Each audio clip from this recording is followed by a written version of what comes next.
Okay, guys, thanks for tuning into the channel. Like I said, we've had a lot of support, and I appreciate that for something so small. But you got to start somewhere. I know I shoot a lot of car show videos and stuff, and a lot I'll get posted up as soon as I can. Shelby does all the editing, handles the Instagram and the YouTube channel. But I kind of want to try something a little different. Talk to some friends who are in different parts of the car industry, I guess you would call it, car shows and all of that, but not limited to just that. Like my friend Justin here, Justin McCaffity. He does a lot of drag racing, a lot of rat rod builds and stuff like that. So I'm going over all parts, I guess car related, not necessarily just on car shows. So wanted to sit down, try this, just a little candid interview over real world, not big, big shops, but just the average guy in a shop in the backyard working on some stuff. So, first off, tell us a little bit about yourself, Justin. Justin McCaffity. Been around hot rods since I can pretty much remember. If there wasn't one around, grandfather pretty much always talked about them, so it's just been that way since I can remember. Like a family deal? Yeah, my great grandfather had a shop here in Wichita back in the 30s and to the 50s, and it was just in my blood ever since. So now that I'm here, I guess it's my turn to take on the family tradition. Right on. Okay. So I'm assuming since it's been around your family so much that just took to it right away, or is it something you had to grow into? It was just kind of something that became. My dad was really in my life, so my grandfather pretty much took me in as his youngest son. My grandfather being into hot rods, it just started from there. And I mean, I can remember as little being in first grade and we doing donuts in the truck I drive now. I can just remember all that. So it was just been stuck with me ever since. Right on. Cool. You've seen a lot of builds and had a lot of hands in some builds. What's your first or your favorite? Your choice. Which one? Favorite one would probably got to be what we've done to the rat rod. Okay. We've already bought it. I mean, it was already kind of done. But just little things we've done to it, trying to make it faster. That's probably my favorite build, and it's probably the most fun to drive by far. All right. Tell us a little bit about your rat rod then. It's not mine. It's my uncle's. I can't claim that one. Okay. 1953 rat rod. Little small block turbo 350 that I just blew up a couple weeks ago, and then a 10-bolt out back that Uncle welded the spider gears on. So it's a little interesting to drive, but it's fun. Got a big steering wheel, so you're sitting there. It takes about this much to do anything to the wheel, but that just makes it more fun to drive. Right. How much time do you think that y'all both have in that? I mean, we don't even count hours. I can't count the weekends we've spent out in the shop just tinkering with it. I mean, I couldn't even imagine where to start. See? Family's everything. You just get into your build with your family and whatnot, and you just get lost in time, I guess. Yeah. But that's something to look back on, too. Not only on the car itself, but the time you spend. Yeah. So, but I know you've been to a lot of big races. Yeah. I've been to like Streetcar Takeover. That was probably one of my favorites. I've been to a couple of the redemption races back when Shannon had them at Kennedale. And then I haven't been to one since then. But now that Michael Hollis, student driver, is doing Doomsday at North Star, I've been going to some of those. And those are probably my favorite no preps around right now. Right. Just because they're still got the small town feel to them. North Star Dragway, Denton, Texas. We've been there before. We enjoyed it. I really did enjoy it. It was the Pro Mods were running there, and Denton. But you got anything in mind, particular? If you okay, let's put it this way: if you had a dream build, what would it be, and what would you do? It's your question time. See. I'd have to say, because I'm a door car guy. I'm not really a big fan of dragsters or funny cars. I want to do a nitro burning fuel door car. There's Scott Palmer's doing one. Jamin Hogue, which I'm probably butchering his name like crazy right now. And one of the guys that works from there, they're actually putting the motors out of their top fuel dragsters into pro mods. Same drivetrain basically. Rear end's the same clutch design, except for Jamin's actually running a torque converter, which is not normally something a Top Fuel guy would run. Right. But they're just kind of trying that out. Him and Neil Chance are doing that, and then I can't think of the other guy's name to save my life right now, but he's doing a clutch as well, just out of the Top Fuel car. See? So if you know anybody's name that he's trying to get a hold of, because I'll tell you I don't, but it's worth asking, just go ahead and drop it down in the comments below, and we'll get it back to him. So that would be your dream build. Yeah, I always liked nitro. I mean, it's just something I don't know of a hot rodder that doesn't want to run nitro, but at the same time, I don't like dragsters, I don't like funny cars, so I'd have to put one in a door car. It'd just be me. Okay. You touched on the subject of street racing. Alright. Street racing, like legit street racing, no prep, nothing made for TV. Is that kind of like one of your, I guess, favorite things, or something to watch, or did you like to get into?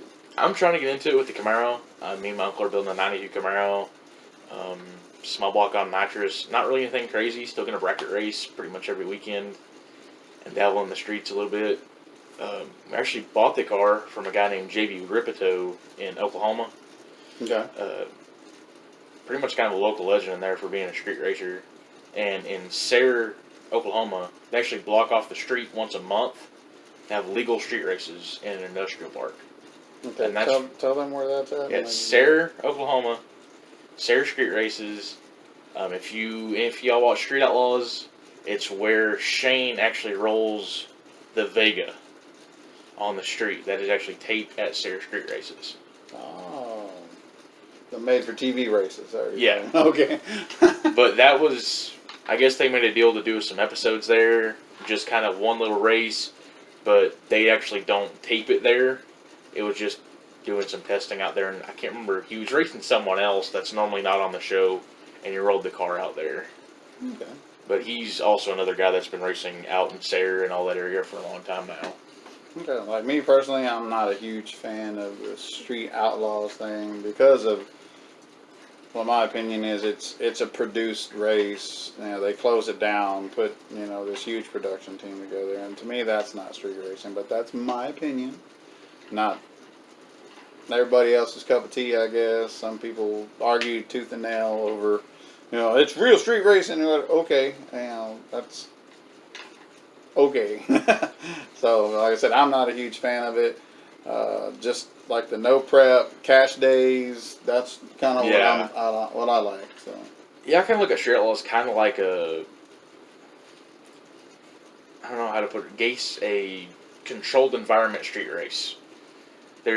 Not many people don't know this, but there's actually a tech guy that goes to every car and makes sure belts are legal, roll cage is legal, and all that. It's like, if we're out racing out here, out in, wherever, there's not going to be some tech guy trying to make sure my cage is legal. Yeah. Like, that's not... Somewhere in Mexico. Yeah, in Mexico. So, but, like I said, that's my opinion on that. Yeah. And, some people are diehard fans, some people are, skeptics and whatnot. I'm kind of middle of the road. I mean, I enjoy a good street race. I do. Not necessarily what I would like to do, because I like rolling low and slow, and that's fine. That's my thing. But anyhow, is there anything else you want to add? A little bit about what you're working on now, or right now we're rebuilding the rat rod. We're talking about whether we're going to keep the Turbo 350 or go with a overdrive trans, which that's always been a conversation we've had since we bought it. We're also working on my uncle's 47 Chevrolet. We're probably going to completely restore it. Okay. We bought it built, but it still kind of has its issues. It was probably done mid-90s, so it just needs an update. And then we have my Camaro that we're probably going to start on here within the next few months, and we'll try to make it to some big races next year. Big races? Anything in particular where you would want to go? A Streetcar Takeover mostly. They've got a couple indexes like 10.0, 11.0, and 12.0. I'd love to run some of those. And a lot of races like that. I'm a big fan of the streetcar races. Like me and you had talked about previously with Rocky Mountain Race Week. Yes. There's that in Drag Week. Rocky Mountain Race Week is actually longer.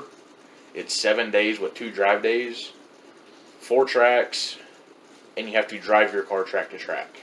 There's no trailers. If you get caught trailering it, you're done. You're out. You have to follow the route. They give you a specific route.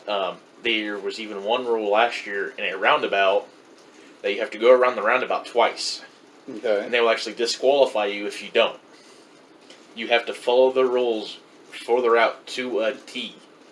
Okay, so going around twice. What is on that? a roundabout. I mean, what is that? Just Like on a round, like at a stoplight, instead of it being a stoplight, it's a roundabout. I got you. They have to go around twice. There's somebody sitting there watching, making sure every drag week or not drag week, but Rocky Mountain Race Week goes around twice. If you don't, they'll either penalize you or disqualify you, because that is exactly what it states in the directions. I guess if it says so, Got to do it. sounds kind of like pledging a fraternity. I guess if you don't, then you're out. You know, but like I said, is there anybody you want to give a special shout out to, or a shop? You know, anyone? That way the people know. My Uncle Tommy, I can't thank him enough. Everyone always says how to get into racing. Have a rich uncle. Not really. Comfortable. Yeah. Comfortable, financially comfortable. Yeah. Yeah, that'd be the best way to put it. And one that loves you to death, thankfully. Thank him. Gotta thank my mom, because even though she is not into cars, she does support me 100%. And then gotta go back to Texhoma Streetcar guys. All those guys, if I've ever had a question, I could ask them. They were more than happy to answer my question for me. Good deal. So, y'all, you can look them up. There's any kind of links or anything that Justin wanted to put on any information that he shared with us. Like I said, this is just a sit down with friends and family and different people and get a perspective from just like the average guy sitting in the garage trying to wrench it down to get out to the track Saturday night or get to the car show Saturday morning, that kind of thing. So, but Justin, I appreciate you sitting down with us. I appreciate it. And thank you for taking your time. And y'all stay tuned. We'll see about getting a few of these done and put the video up. And have some fun with it, because if it's not fun, then it's completely pointless. So thanks for tuning in. Follow us on Instagram at BAGG95, BAGGD95, and we'll see y'all soon. Thank y'all very much. See y'all later.